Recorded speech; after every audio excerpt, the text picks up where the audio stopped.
Hey guys, welcome back. This is part 13 of the HTML tutorial series.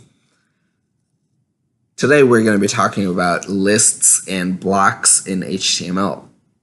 So there are two types of lists in HTML, the unordered and the ordered lists, and we have done that in the past. So let's quickly refresh our memories.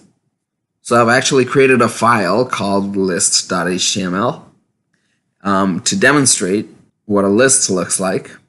So we're going to add everything in this section to our existing project, which we did in the last video. But for now, let's just recall what lists look like. So over here, I've created an unordered list and an ordered list. And if you look at this file, this is what it looks like. So the unordered lists have bullet points, while the ordered lists have numbers.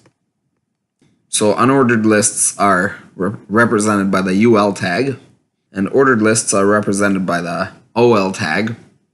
And then after the UL and the OL opening tags, we have the list items, which are represented using LI. So we can do a couple things to change the way our unordered list looks. To do that, we need to use CSS. So we're going to go back to our document. So right now, as you can see, our unordered lists are shown using bullet points, but we can change that. To change that, we need to change one of its CSS properties, which is its list style type property. So let's go to our unordered list and type style, and then give it its list style type. And then over here we have a few options. So by default it shows bullet points, which is actually known as disk. Okay, so if you do this, nothing's going to change. This is, on most browsers, this is the default style for unordered lists. But if you change it to circle and save it, so now you can see the inside of these bullet points is white.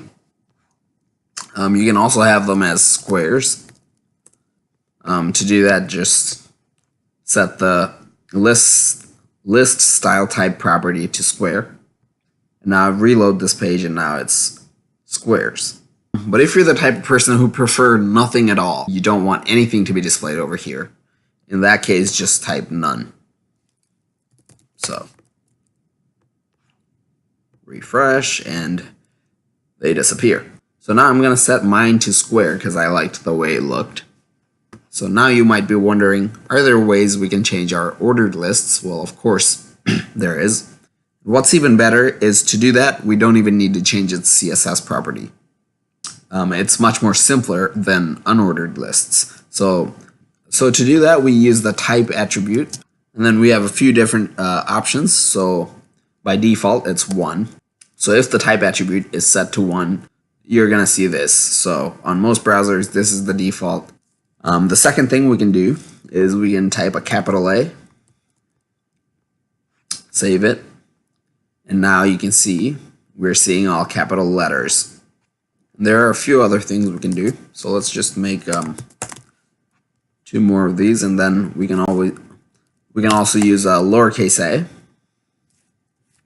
a, an uppercase I, and we can also use a lowercase I.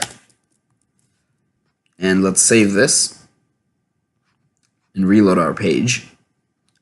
So as you can see, the lowercase a will give you some lowercase letters. And then over here you got Roman numbers using capital letters, and then you got Roman numbers using lowercase letters.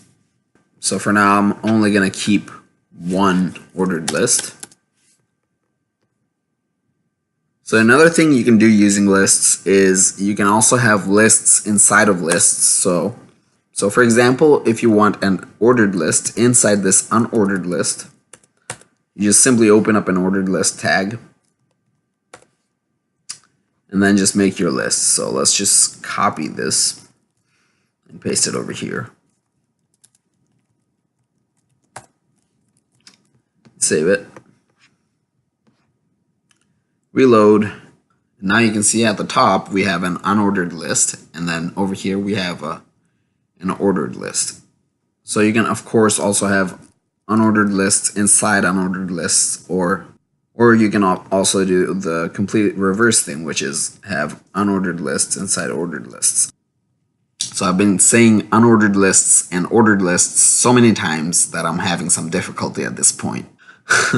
Anyway, so another thing that you can do in your ordered list is you can change the number that the list starts from. So I'm going to remove the type attribute.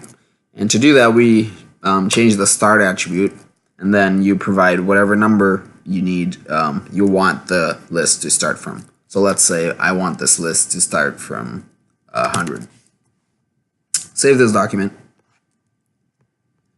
And now, as you can see, the list begins from 100. So that's going to be it for this video, guys. So in the next video, we're going to copy everything we just created into our main website, which is the one shown in the last video. I hope you enjoyed this video, and I'll see you guys on the next one.